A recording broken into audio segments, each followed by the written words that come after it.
Let's take some examples. We're going to look at Amos, Isaiah, and Hosea. Amos, the first of the writing prophets, one of the truly great figures in biblical history. Prophecy changed with Amos. We don't have time to go into all the wonderful things about Amos. When I taught Hebrew prophets, this was always one of my favorite books. So sometimes you had to slog and just keep on when you were in Hosea. With Amos, it was always fun. Now Amos turns the idea of the day of the Lord on its head. Because up until Amos, the day of the Lord was against the heathen nations. The woes on the nations. The day of the Lord is the day of Yahweh's wrath against the nations. But in Amos, that isn't what it is. Amos turned things around. He was the first prophet to say, the day of the Lord is coming. Indeed, it's at hand. The day of God's wrath is at hand. And who's it against? Well, who is it against? Let's see. Amos 1 and verse 3. Thus says Yahweh, for 40 transgressions of Damascus and before, I will not revoke the punishment because they threshed Gilead with threshing sledge and fire. Okay, so the day of the Lord is against Syria. Okay.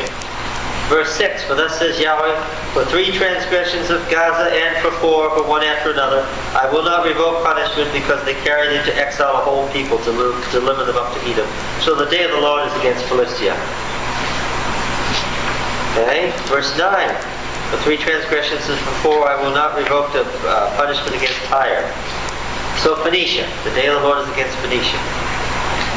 Verse 11, for 3 transgressions of Edom and for 4. Okay, against Edom. And in verse 13, it's against Ammon. And 2:1, it's against Moab. And I noticed that the day of the Lord is it's against what? All the nations in a circle around God's people. Yes, and if I was listening to this sermon, the great woes on the nations, the great day of the Lord against the nations, what would I be feeling at this point? Oh, if all the enemy nations are about to be destroyed because the day of the Lord is at hand, how are things going? Yes, and then verse 6. 2:6. Thus says Yahweh, for 3 transgressions of Israel and for 4 I will not revoke punishment, because they sell the righteous for silver and the needy for a pair of shoes. Now I noticed that the indictment on the other nations are short. 2 verses long, right? And it's poetry, and the meter is parallel in every case. What do I notice in the case of when I get to Israel? Oh, and by the way, why is God bringing judgment on them? Oh, for bloodthirsty things, because they destroyed an entire race, that sort of thing. And what is it in Israel? Social and spiritual conditions. They that trample the head of the poor into the dust of the earth and turn aside the way of the afflicted. All right. What's happening here? Verse 9. I myself destroyed the Amorite before them, whose height was like the height of cedars, and who was as strong as the oaks. I destroyed his fruit above and his roots beneath. The Amorite is a great tree. Also I myself brought you up out of the land of Egypt, and led you 40 years in the wilderness to possess the land of the Amorite. And I raised up some of your sons for prophets, and some of your young men for Nazarites. Is it not indeed so, O people of Israel? This is the covenant indictment. The charge here is breach of covenant, which is always. But you made the Nazarite drink wine, and commanded the prophets, saying, you shall not prophesy. Okay, so what's going to happen? It's going to destroy them, and then the principle is set out in the next chapter 3, verse 2. Here's the principle. You only have I known of all the families of the earth. Remember what to know means, right? Therefore, I will punish you for all your iniquities. That's the principle. You're the chosen, therefore what? Oh, and now I see he was just leading up. First I had Syria, then I had Philistia, then I had Phoenicia, 4 I had Edom, 5 I had Ammon. 6 I had Moab. And 7, what? I had Israel. Because 7 is what? Completion. Perfection. And when I go on in Amos, I discover that the northern kingdom of Israel is about to be destroyed by Assyria. And this is his indictment on Israel. And this is the last moment of judgment. This is the final judgment. This is the day of the Lord. This is the pronunciation of the day of the Lord on Israel. It's by Assyria. And Assyria is explicitly mentioned. And what do we know? What do we know? That in that same generation, what happens? Israel was the richer and stronger of the two kingdoms, more powerful, and grew richer and richer and richer till the moment it was destroyed. This is the age of Jeroboam II. This was its height of its political power, the height of its wealth, the height of its influence. And after Jeroboam II died, what? Gone with the wind, the biblical phrase. Gone with the wind. Right? Yes. Now then, it isn't really 7th in the series as it is today, because there's a short little poem with meter that's quite different. The whole book, the entire book of Amos from beginning to end addresses Israel. It never mentions Judah. All the indictment is on the things going on in the northern kingdom. The destroyer is Assyria. Except that I have 2 verses, and they are chapter 2, verses 4 and 5. A different meter. And a setting quite different. This is what it says. The person has mimicked the sermon. Thus says Yahweh, for 3 transgressions of Judah and for 4 I will not revoke the punishment. And of course in English you can't tell that the meter is different. Looks like the rest of the psalm to me. Right? Because they have rejected the law of the Lord and have not kept his statutes. Now that's quite vague. All the indictments on the other nations are what? Some very, even in Israel, where the law of the Lord was known, it was particular things that were indicted. But here what is it? They rejected the law of Yahweh and have not kept his statutes. But their lies have led them astray, after which their fathers walked.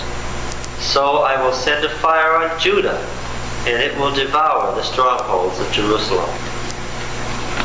What does that tell you? The reason that Amos is the first writing prophet is that Amos' sermons were collected and remembered. Why? Because he said an amazing thing. He left Judah and he went to Israel, and he said an amazing thing. He said that great, strong, powerful nation was about to be destroyed by the Lord. And what? And what? And it was! Right away! When it didn't look like it was going to happen. That's how writing prophecy got to be. People said what? Hey, let's not throw that away. Let's write down his words. Let's keep them wide. They're powerful. Okay, but you can see the problem. Okay, so it's an indictment on Israel. We never liked the Israelites anyway. They were always pushing us Judeans down. Besides, they cast off the house of David. They deserved to get destroyed. We're glad the Assyrians took them away. But somebody has done what? Has done what? Before you get to Israel, they put Judah in front of Israel, so that who stands in 7th position? Judah. This author is saying what? This prophecy isn't fulfilled yet. This isn't all there is to say. This isn't the end of the words of Amos. This isn't the end of the story. What? This prophecy is about what? Oh yes, it was fulfilled in the destruction of Israel, but what? This prophecy and all this stuff here is about what? This is about Judah and the destruction God's about to bring. You understand? What has that person done? And that's why it's in our canon, because there's not a single piece of literature in our canon from the northern kingdom that has survived. What happened to the book of the Chronicles of the Kings of Israel? It's gone with the wind. Oh, it's mentioned. If you want to find out the rest of this story, do what? Go read in the Chronicles of the Kings of Israel. Yeah, but I have a problem. What? The Chronicles of the Kings of Israel are gone. As is everything else from Israel. Gone! Why is Amos still here then? Because people took this book and said, this book isn't just about Israel. What's it about? It's about Judah. Somebody said, we're going to be number 7 on that list. And therefore, what has the person done? And perfectly in line with Hebrew thought, where things are analogous. If God makes war on Israel because they didn't keep covenant, and this is the prophecy about it, then what? Then if you don't keep the covenant, then this prophecy is about what? It's about Judah. You get it? So Judah stands in an analogous position in the book to Israel. And instead of Assyria, what has he done at the end? He said, well, the Assyrian was God's agent, but what? If the Assyrian was God's agent last century, and they're gone now, who's God's agent now? The Babylonians said this prophecy of Amos is about the Babylonian destruction that's impending over Judah. And that's why it's in our canon. Because somebody made an analogous application and said this prophecy is about Judah and Babylon. Now, exegetically, what was it about? Israel. Analogically, what? Judah. And that's what historicism is. Now what's happened to the prophecy? The prophecy's meaning, well, this is Western thought now. We would say the prophecy's meaning was right here. Between the moment Amos spoke and what? And the last Israelite gasped his last from a sword wound from an Assyrian sword. That's it, right there, right? End of story. This is just a historical work. It has no real meaning to us. That's the end of the story. The prophecy has no further application. It was fulfilled, right? Well, first of all, their concepts of time and space would never have allowed them to believe that. What has happened? He has stretched out the meaning of the prophecy and done what? Now we are not in 722 BC, right? Jerusalem last falls in 586 BC, right? We've stretched out the meaning to open it up. Now when the New Testament applies these passages to the destruction of God's people who turn false at the end of time, what has happened? They've taken the passage and what? Stretched it out to apply to how much of history? To all of history, and that's what historicism is. Oh yes, the head of gold was Nebuchadnezzar, and the silver was the Medo-Persian kings, and so forth. But what does historicism do?